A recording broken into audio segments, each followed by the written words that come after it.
What are you supposed to do when you finish doing research on a difficult problem? You should write about it. Today, I'm going to talk to you about how you can take all of your discoveries from your research notes and put them into a report you're willing to share with others. As you've researched your genealogy brick wall, you have probably made a lot of different decisions like you see on screen in this decision tree by Genealogy Explained. All through the process, you are looking for information, and when you come across the information, you make a yes-no decision, and then it takes you to another flowchart step. Once you're all done with that, it's time to write your conclusions. I don't want you to be afraid of this step. The worst thing that can happen is that if you did a lot of research and you've made some conclusion, you're afraid to write your conclusions because you don't think that you can competently explain why you've made the decisions you've made, or you don't feel that you can write to a professional grade standard. I want you to follow a couple of steps that will help you explain why you made the decisions you made, and then invite others, I know this is scary, invite others to review your research and let you know if it makes sense or if they have some other recommendations for you. We're working with genealogy brick walls, and that means we won't be able to get away with a one-sentence statement that has citation that explains the fact of the matter. I can't just say John Townley, born 1801 in Elizabethtown, New Jersey, is the son of Effingham and Rhoda Townley. I can't say that because there's no one document or three documents that makes those facts abundantly clear. So I have to do a little bit more. So the first thing I put in my genealogy research report is that I put my question. Now, if you've been following along on the journey in my messy genealogy research notes, you know that I actually went up with 5 different goals.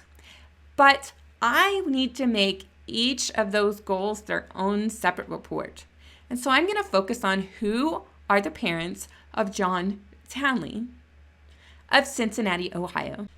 After I put in my question, I'm going to only gather the information from my research notes, as messy as they were, and put them into this new report.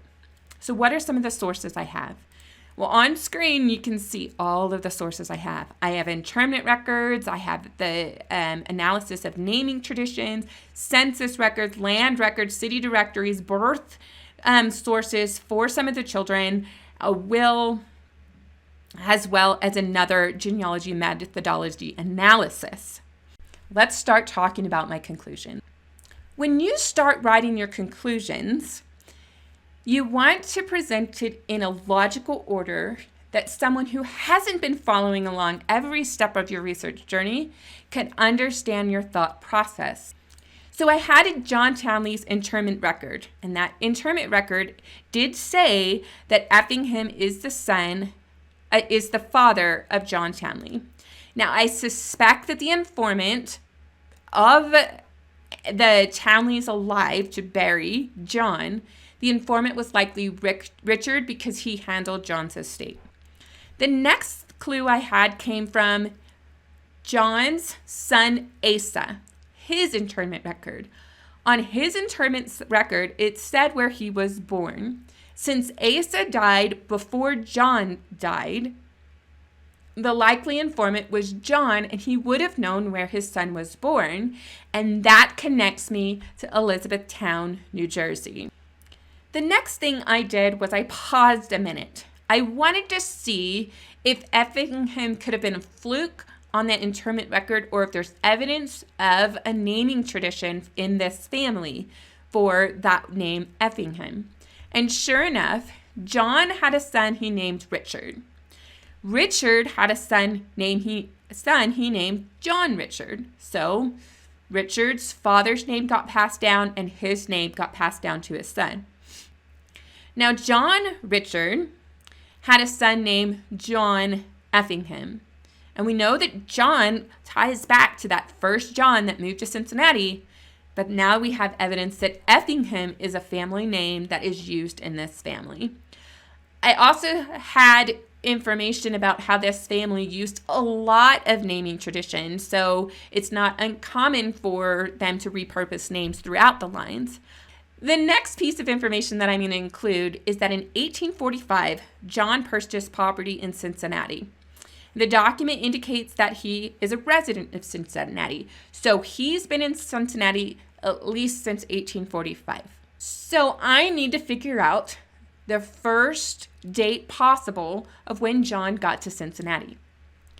So in the 1840 census, I have two things. One, I know that he's in Cincinnati in 1840, and I know what his family structure looks like.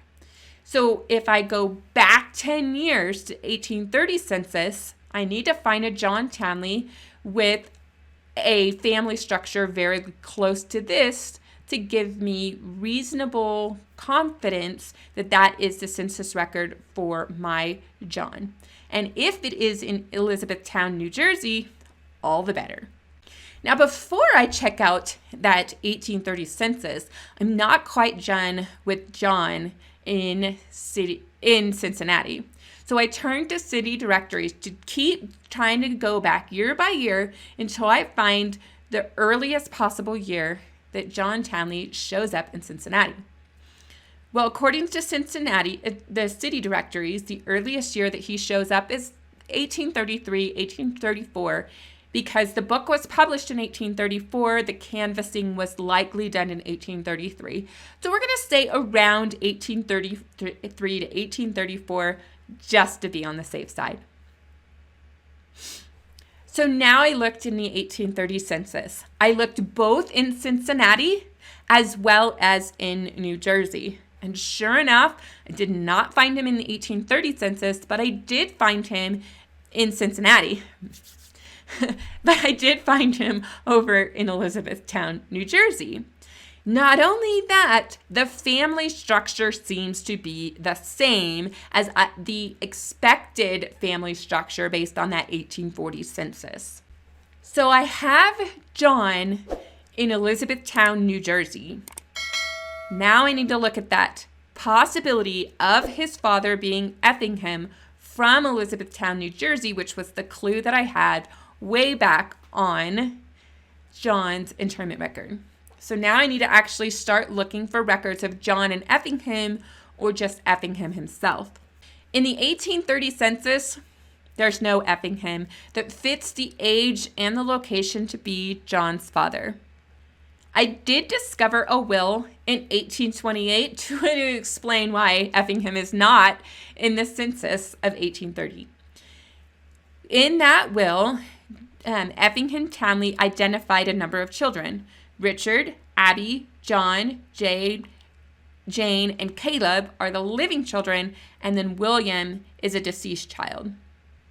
John and Richard are identified as executors on this record, and I still need to get that full probate packet for John Townley. So as soon as things open up, that's what I'm going to be ordering.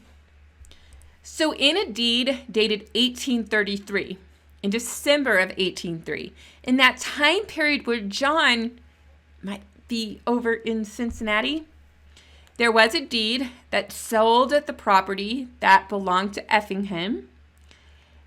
It was being sold by the executor Richard, who lived in Elizabethtown, New Jersey. The other executor named was John, but they didn't say where he was living at the time. Yay! So we're still going to have to make indirect correlations of things.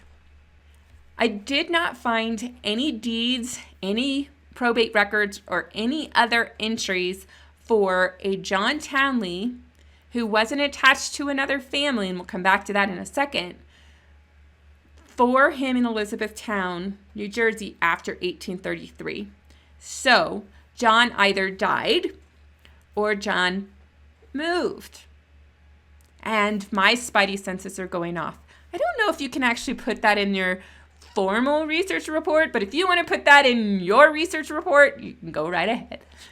So the next thing I need to do is to begin to rule out any person named John in Elizabethtown, New Jersey, or in Essex County, which would be nearby, and possibly over in the Staten Island area of New York because it's just across the river. When I did that, I found that there were 2 Johns, a Jonathan Townley and a John McGee Townley. Both of them were sons of Jonathan and Phoebe Townley of Union, Essex County, New Jersey. And although Union isn't that far away from Elizabethtown, New Jersey, they lived at the same time of a John in Elizabethtown, New Jersey in the 1830 census. So they can't be the same men, and because these 2 do have documented relatives to their fathers, we still have a John from the 1830 census that didn't have anything directly tying him to his father. I have to be open to the possibility that John Townley was lying about being from New Jersey, but he would have been lying in both the city directory, in the census records, and then also the internment record. I also have to be open to the possibility that John Townley was in another household in 1830. He is the head of the household in Cincinnati in 1840, but he could be in someone else's household in 1830, and I'm not able to find them. The final little bit of information worth exploring is going back to that naming traditions. Remember we had a John Effingham Townley, son of John Richard? Well, in this case, if the Effingham of Elizabeth, New Jersey, is the father of John Townley of Cincinnati, then John Effingham is named after his grandfather and his great-grandfather, and that is not that unusual. I can get John Townley to Elizabethtown, New Jersey, reliably in 1830. I know that there is a John Townley, son of Effingham, who was established in that same town. And while I do not have direct evidence linking them together, unless you want to count the internment record, I think I have enough records to establish this relationship. But you know what the next part of writing your research report? It's to share it. You need to make a PDF copy of this report, and you need to attach it on Ancestry.com. You need to put it on the profile in John Townley in Family Search. You need to put it anywhere online you can. You can put it on WikiTree. Put it out there and invite people to go through your research process and see if it makes sense. I invite you to do the same. If you have discovered some place where I might have made a wrong turn, then let me know in the comments section below. I'd be happy to entertain any of your recommendations. If you need to get caught up on the brick wall busting series about John Townley, be sure to check out this playlist up there. And if you're ready for our latest video, check out this one right here.